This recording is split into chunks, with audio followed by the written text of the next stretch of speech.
How's it going, guys? I'm Mike Dwyer from the Bunker Recordings and BetterMixes.com. And real quick, before we really get into this video, I want you to listen to 2 clips of these drums and decide which you like better. You don't have to write it down in the comments or whatever. Just think to yourself which one sounds better. All right, here's option A.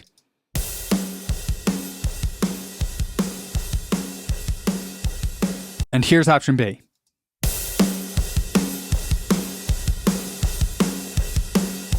And one more time between them. Here's A. And B.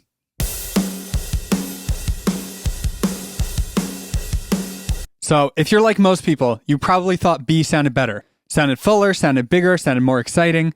But as you might have guessed from the name of this video, those were the exact same clip. Option B was just a couple of decibels louder than option A. So if they were the exact same clip, why did the louder one sound better? Well, basically, the short of it is that our brain kind of tricks us into thinking that louder is better. You know, this is the whole thing behind the loudness wars, if you've heard of that. But all you really need to know for what we're talking about today is just that our brain thinks louder is better. So why do we need to care about this while we're mixing?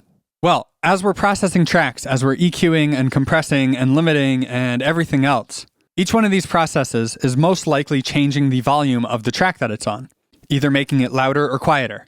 Now, if we don't level compensate, if we don't adjust the output of the plugin so that the signal coming out is about the same volume as what was going into it, when we bypass the plugin to compare before and after, we're likely to think that whichever one is louder sounds better, whether it actually is or not. And that's why level matching is so important. You want to make sure that every move you're doing in your mix is actually helping you and not hurting you. So let's look at a couple examples of how this might come into play. First, let's take a look at an EQ here. So let's put this on our drums and just start doing some stuff.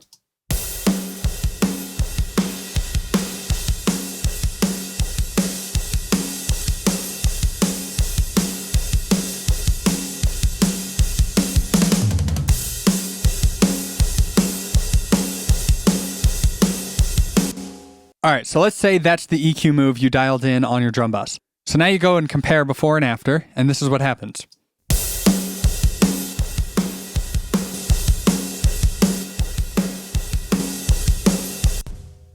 So obviously, with this plugin on, it's a lot louder. So you might be tricked into saying, oh yeah, that sounds way better in. But now let's bring our output down to match our input level.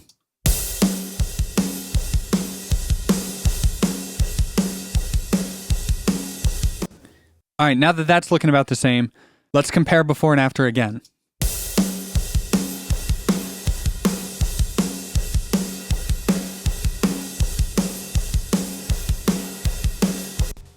So now you've got a much fairer comparison. And in this case, I can tell that I like it better without the EQ move. And the same thing would apply if you were cutting rather than boosting. You know, let's say you did a big old cut around here. Your signal would get quite a bit quieter. So when you bypass it, you might get tricked into thinking it sounds worse, when if you just brought the output up a little bit to match, it might actually be an improvement. And just for fun, here's another slightly ridiculous example of this. This would probably never happen on an EQ with a graph like this, but something close could totally happen in a more analog-styled EQ, where you can't actually see what the EQ is doing. So yeah, let's say we boosted the low end, and then we boosted the high end, and then we thought it sounded a little scoop, so we boosted some mid-range. And obviously you can see from the graph here that more or less we are just boosting the signal by like 7 or 8 decibels. We're not really changing too much. But let's do a before and after.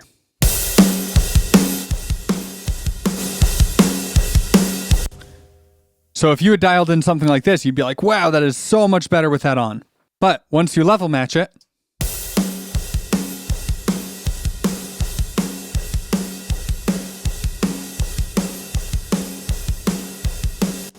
you might notice that you spent all that time EQing and didn't really do anything. Now, Pro Q3 here has a feature that I absolutely love. It's this auto gain feature. So as you make a boost, it reduces the overall level of the signal, and as you make a cut, it boosts the signal a little bit. It's not perfect, but it does a pretty good job of it. Here, I'll just show that in action.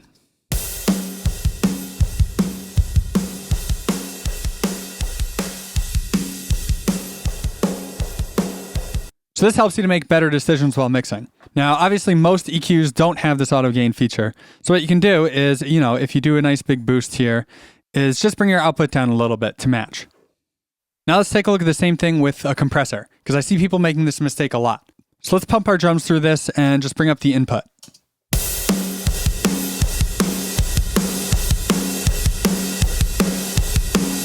So that sounded pretty cool. Let's do before and after.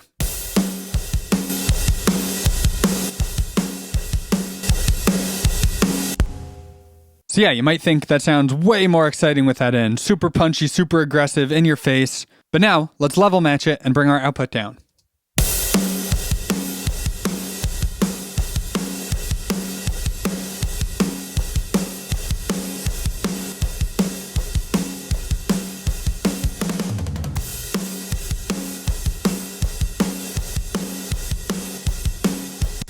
So now that our level's about the same, I can hear what the compressor is actually doing.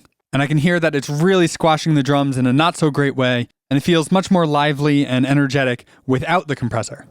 So if you don't already do this, give this a shot in your next mix. In most cases, you don't have to drive yourself crazy getting the levels absolutely perfect, but just getting them in the ballpark will help you make sure that you're staying on track and actually improving your mixing instead of wasting time doing tons and tons of processing that's actually hurting your mix. So I hope you found this video helpful. If you did, be sure to leave a thumbs up and subscribe. And head on over to bettermixes.com to grab a free copy of my Ultimate EQ cheat sheet.